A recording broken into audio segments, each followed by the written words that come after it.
আমার একটা কলম আছে। I have a pen. তার একটা কলম আছে। You have a pen. তার ইংরেজি কি? She. হ্যাঁ, She has a pen.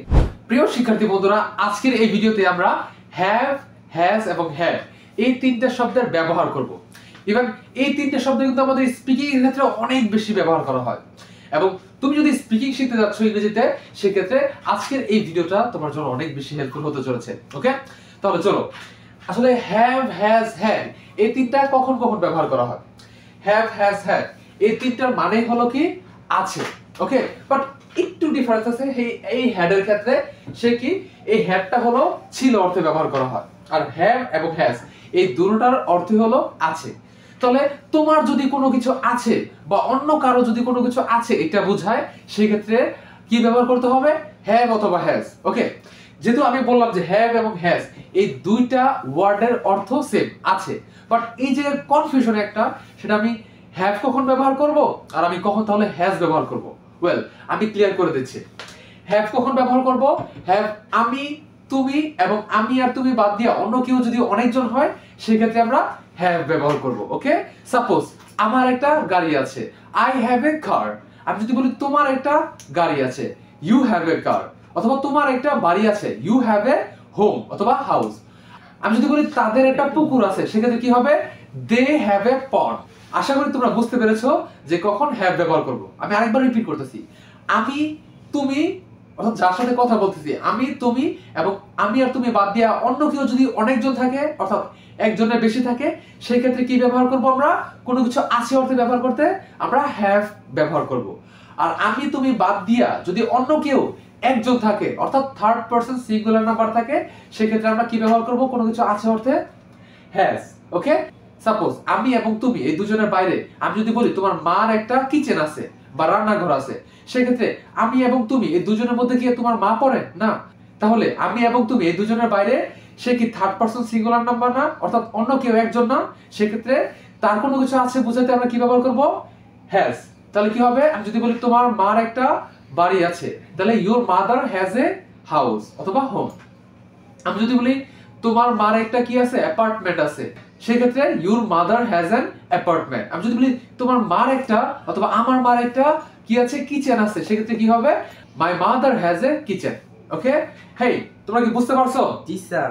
হ্যাঁ, এখন হলো হ্যাড এর ব্যবহার। হ্যাড কখন ব্যবহার করব?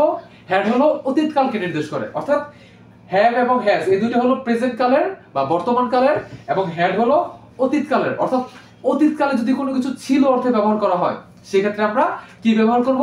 হ্যাড ব্যবহার করব। এবং হ্যাড যেহেতু একাই, এর জন্য কোনো দোটানা নাই, সকল ছিল অর্থে আমরা হ্যাডকে ব্যবহার করব। যেমন আমার একটা গাড়ি ছিল, আই হ্যাড এ কার। তার একটা গাড়ি ছিল, হি হ্যাড এ কার। তাদের একটা গাড়ি ছিল, দে হ্যাড এ কার। আমার মার একটা গাড়ি ছিল, মাই মাদার হ্যাড এ কার। অর্থাৎ হ্যাডটা অতীতকালে যে কারো ক্ষেত্রে বসতে পারবে। ওকে, আশা করি আপনারা বুঝতে পারছেন। তোমরা কি বুঝতে পারছো? ওকে, প্লিজ রিমোট কাম হিয়ার। তুমি কি বুঝতে পারছো? Yes sir.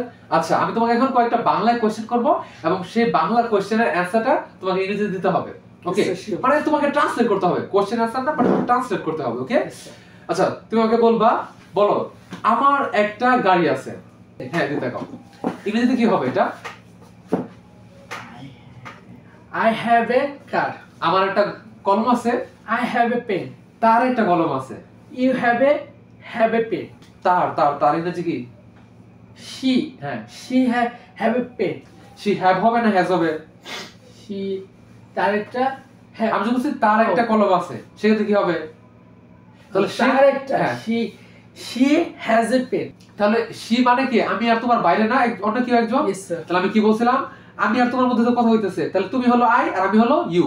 তাহলে আই এবং ইউ, অর্থাৎ আমি এবং তুমি বাদ দিয়া অন্য কেউ যদি একা হয়, সেক্ষেত্রে কি হবে? হ্যাভ না হয়ে হ্যাজ হবে। তাহলে তার আছে অর্থে কি ব্যবহার করা হবে? হ্যাজ হবে। তাহলে আমি কি বললাম? তার একটা কলম আছে, তাহলে কি হবে? she has a pen. ওকে, আমি যদি আমার মার একটা কি আছে? আমার মার একটা পাত্র আছে। পাত্র মানে যেটা আমাদের রাঁধতে, পাতিলা যেটাকে বলে। আমার মার একটা পাতিলা আছে। পাতিলা ইংরেজি হলো পট। কি হলো? পাতিলা ইংরেজি কি? পট। তাহলে আমার মার একটা পাতিলা আছে, সেক্ষেত্রে কি বলবো? My mother has a pot. ওকে, আমি যদি বলি আমার ভাইয়ের একটা গাড়ি আছে, My brother has a car. My brother. My Okay? brother. আচ্ছা, আমি যদি বলি তাদের একটা বাড়ি আছে সেক্ষেত্রে কি বলবো? They has a house. They has হবে নাকি have হবে? তারা কি একজন? না, only. তাহলে আমি কি বললাম? আমি তুমি বাদ দিয়ে অন্য কেউ একজন হলে শুধুমাত্র ওই ক্ষেত্রে আমরা have ব্যবহার করব। আদারওয়াইজ সকল ক্ষেত্রে আমরা আছে অর্থে ব্যবহার করতে কি ব্যবহার করব? have। তাহলে তারা কি একজন পরে? অনেকজন না? সেক্ষেত্রে কি হবে? সেক্ষেত্রে কি হবে? have হবে না? তাহলে তাদের একটা বাড়ি আছে সেক্ষেত্রে কি বলবা? They have a house. Okay, house. বুঝতে পারছো? Yes, sir. শুধুমাত্র একজন থাকলে আমি তুমি বাদ দিয়া সেক্ষেত্রে হ্যাজ, আদারওয়াইজ অন্য সকল ক্ষেত্রে হ্যাভ। Have. ওকে, আর যদি অতীতকাল বোঝায় যেমন তোমার, তুমি বলবা যে তোমার একটা আচ্ছা তোমার একটা আম আছে। I had a mango. Oh, sorry. আম আছে। হ্যাঁ।